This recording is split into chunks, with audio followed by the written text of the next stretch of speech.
আল্লাহ বান্দাকে ডাক দিয়ে বললেন, বান্দা তোমার মাথা আমার দেওয়া, তোমার চোখ আমার দেওয়া, তোমার ঠোঁট আমার দেওয়া, তোমার অন্তঃকরণ আমার দেওয়া, হার্ট আমার দেওয়া, হাত আমার দেওয়া, পা আমার দেওয়া, যে জমিনে হাঁটো ওটাও আমার দেওয়া, যে আসমান দিয়ে চলো, যে আসমান দিয়ে তোমরা সূর্যের আলো পাও সেটাও আমার দেওয়া, যে চাঁদের আলোতে পথ চলো সেটাও আমার দেওয়া।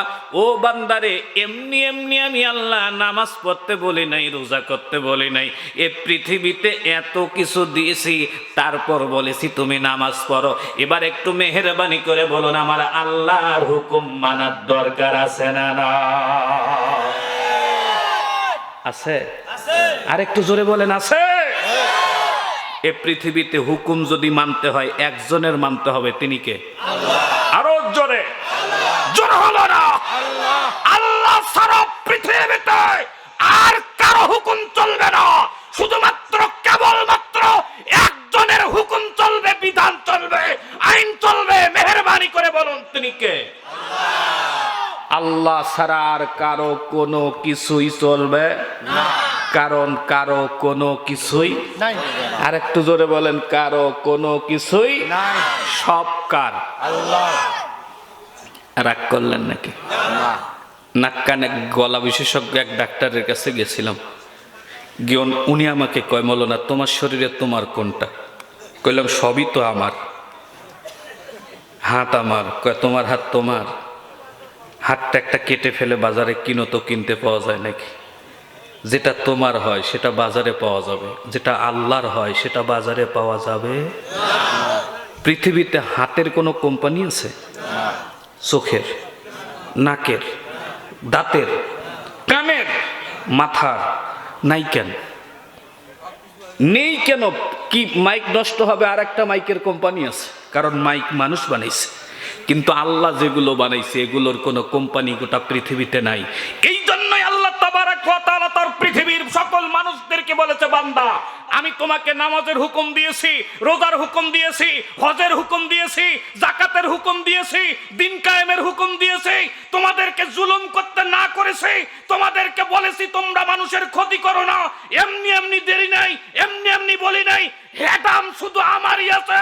গোটা পৃথিবীতে আদেশ করার, হুকুম দেওয়ার, আইন করার হেদাম কারো নাই, শুধুমাত্র কেবলমাত্র একজনের আছে। দুহাত উঁচু করে বলবো, তিনি কে? হাত উঁচু হবে, একেবারে সোজা হবে।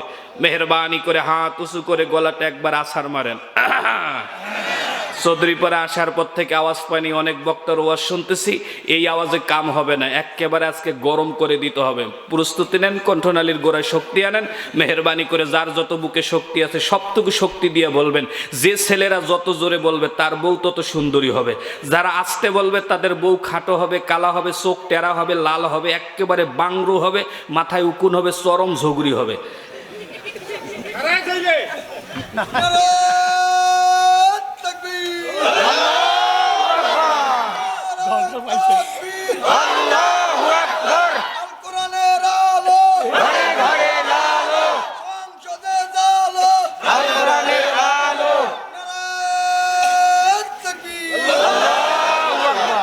মুরব্বীগুলো মনে মনে কয় সব দোয়া তো ছেলেরা পাইছে, আমরা কি পাইছি? মরার সময় কালেমা নসিব হবে, বিয়া তো যারা তাদের সংসার ভালো হবে, জীবনে ঝগড়া হবে না ইনশাআল্লাহ। বলেন ইনশাআল্লাহ। আর একটু জোরে বলেন ইনশাআল্লাহ। তাহলে আল্লাহ পাক প্রথম তার নিজের পাওয়ার বর্ণনা করেছেন কোরআনুল কারিমে। আল্লাহর পাওয়ারের আয়াত আছে না নাই? একটু মেহেরবানি করে বলেন, আছে না নাই?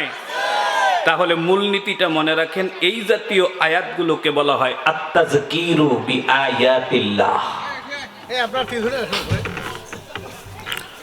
সম্মানিত উপস্থিতি, আল্লাহ পাক 2 নম্বর ওয়াজ করেছেন, আমার দিকে তাকান। আত-তাযকিরু বিআইয়ামিল্লাহ। আল্লাহ তাবারক ওয়া তাআলা পবিত্র কোরআনুল কারিমে কিসসা কাহিনী বর্ণনা করেছেন। একটু মেহেরবানি করে বলুন তো, কোরআনে কিসসা কাহিনী আছে না নাই? আলাম তারা কাইফা ফাআলা রাব্বুকা বিআসহাবিল ফিল আলাম ইয়াজআল কাইদাহুম ফি তাদলিল ওয়া আরসালা আলাইহিম তায়রান আবাবিল তারমিহিম বিহিজারাতিম মিন সিজ্জিল ফাজআলাহুম কাসফিম মাআকুল। একটু মেহেরবানি করে জোরে জোরে বলুন, কুরআনুল কারীমে কিসসার সূরা আছে না? আপনারা আগায়েন না ভাই, আমি আগায় নিচ্ছি। আমি চাচ্ছি যে আগে ভর্তি হোক, একবার নড়াবো, আমার নিজস্ব আর্ট আছে তো। আপনারা হয়তো মনে করছেন যে আমি খেয়াল করিনি, আমি খেয়াল করছি। আমি চাচ্ছি এই কোনাটা ভর্তি হবে, তারপরে একবার চাপাই নেবো। আমি তো জানি এক সময় মাঠে জায়গা হবে না। ইনশাল্লাহ বলেন না? আর একটু জোরে বলেন না ইনশাআল্লাহ। আমি আগে মূল ওয়াজটায় যাই, একটু ভূমিকাটা বলে নেই। আল্লাহ পাক কোরআনুল কারীমে কিসসা বলছে না বলে নাই? বলছে। আপনারা মনে করেন কি কিসসা আল্লাহ কি জন্য বলছে? কানের সুসুরি মেটানোর জন্য না। আল্লাহ কোরআনুল কারীমে মুসার কিসসা বলছে। মুসার কিসসা বলে নাই? আল্লাহ পাক কোরআনে আব্রাহার কিসসা বলছে, বলে নাই? আল্লাহ কোরআনে ফেরাউনের কিসসা বলছে, বলে নাই? আল্লাহ কোরআনে সাদ্দাদের কিসসা বলছে। একটু মেহেরবানি করে বলুন, বলে নাই? আমি চিন্তা করলাম কিসসাগুলো আসলো কেন। আমরা অনেকে মনে মনে চিন্তা করি আল্লাহ মনে হয় কোরআনে কিসসা বলছে আমাদের কানের সুসুরি মিটানোর জন্য। আল্লাহ কি আপনার আমার মতো বলত নাকি? আল্লাহ কি আমাদের কানের সুসুরি মিটার জন্য কিসসা বলছে? বলছে কি জন্য? আমি আপনাদেরকে বলি কি জন্য বলছে কিসসা, আপনারাই বুঝবেন। আমি এক লোকের কাছে, ধরেন আপনি এক লোকের কাছে 2 লাখ টাকা পান। এই লোকটাকে আপনি অনেক ক্ষমতা দেখাইছেন আগে, যে দেখ আমি চৌধুরী পাড়ার চৌধুরী গোষ্ঠীর ছেলে, আমার চৌধুরীতে সোহেল চৌধুরী আছে, আমার চৌধুরী গোষ্ঠীতে চৌধুরী হিসাব করলে 300 হবে। কথা কন না কেন? এখন মনে হয় আরো বেশি হয়েছে নাকি, আল্লাহ জানে।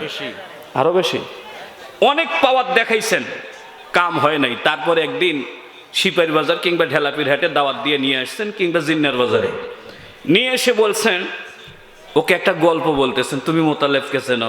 ও বলতেছে হ্যাঁ চিনি। মিষ্টি টিষ্টি খাওয়ায় বলতেছে শোনো মোতালেবের কাছে আমি 2 লাখ টাকা পাইতাম। কয় তারপর? কয় দেয় না। একদিন এই হোটেলে ডেকে আনছি। ও বলতেছে তারপর? কয় আনার পরে জুত করে খাওয়াইছি। কয় তারপর? কয় সতলে বাড়ি নিয়ে গেছি। কয় তারপর? কয় বাড়ি নিয়ে যা বানছি। কয় তারপর?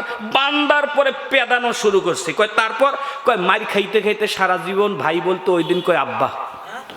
কইলাম তারপর? কয় তারপর? কয় আব্বা ফোন দেন, আমার বউকে আমি বলে দিচ্ছি। কয় তারপর? কয় ওর বউকে ফোন দিল। ফোন দেওয়ার পর ওর বউ ওই দিক থেকে এপার থেকে বলে দিল যে তুমি জমি বন্ধক থুয়ে কালকে টাকা নিয়ে আসো। কয় তারপর? কয় মাইরও খাইলো, পরের দিন ওর বউ টাকাও দিয়ে গেল।